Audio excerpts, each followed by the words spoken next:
ये कहानी है दो ऐसी लड़कियों की जो बिहार के एक छोटे से गांव में रहती थी और आईएएस बनने का ख्वाब उनके दिल में बसा हुआ था। अंजलि और प्रिया दोनों ने इसी वर्ष अपने स्नातक की पढ़ाई पूरी की थी। दोनों ही पढ़ने में बहुत ही होशियार थी। उनकी इच्छा थी कि वो आगे चलकर आईएएस ऑफिसर बने। स्नातक खत्म होते ही दोनों ने अपने परिवार के सामने अपनी इच्छा बताई और दिल्ली जाकर तैयारी करने की बात कही। दोनों के परिवार दिल्ली जाने के नाम पर डर गए और गुस्से से आग बबूला हो गए और इनको घर रहकर तैयारी करने को कहा।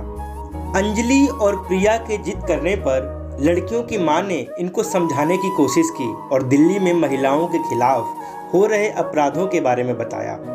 उनको यह भी बताया कि दिल्ली में वुमेन के खिलाफ होने वाले क्राइम का रेट बहुत ज़्यादा है। पर फिर भी लड़कियों ने कहा कि माँ, अच्छे बुरे लोग तो हर जगह होते हैं।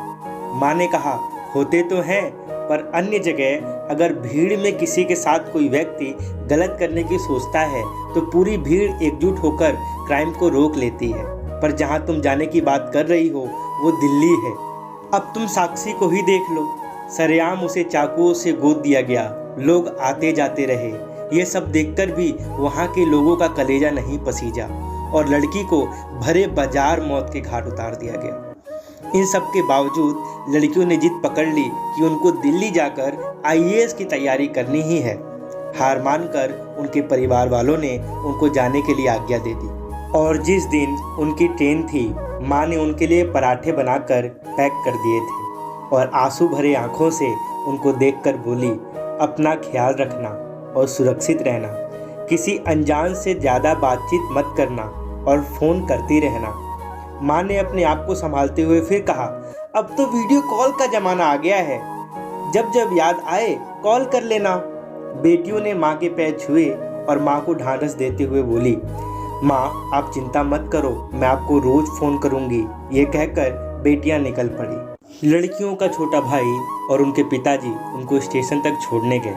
रास्ते भर पिताजी ने उनको सीख दिया कि शहर में कैसे रहना है। स्टेशन पर पहुंचकर पिताजी ने कहा, तुम लोग पानी की बोतल ही लाना भूल गए, रुको मैं खरीद कर लाता हूं। वो पानी की बोतल खरीद लाए। इतने में ट्रेन आ गई। ट्रेन में बच्चियों को बिठाकर नम आंखों से देखते हुए लड़कियों के सर पर हाथ रखकर भारी आवाज़ में पिता ने कहा, अपना ख्याल रखना, और चुप हो गए। अपने पिता की यह हालत देख बेटी ने कहा, पापा मैं आपकी बेटी हूँ, आप भरोसा रखें, मैं आपका सर हमेशा ऊंचा रखूँगी और मैं सुरक्षित रहूँगी, आप परेशान ना हो। इतने में ट्रेन ने हॉर्न दी। पिताजी के पैर छू लड़कियों ने आशीर्वाद लिया और पिताजी नीचे उतर गए। ट्रेन चल दी और परिवार का याद लिए अंजलि और प्रिया भी चल दी। ये कहानी आगे आने वाली वीडियोस में जारी रहेगी। तब तक आप मेरे चैनल को शेयर, सब्सक्राइब और कमेंट कर दें।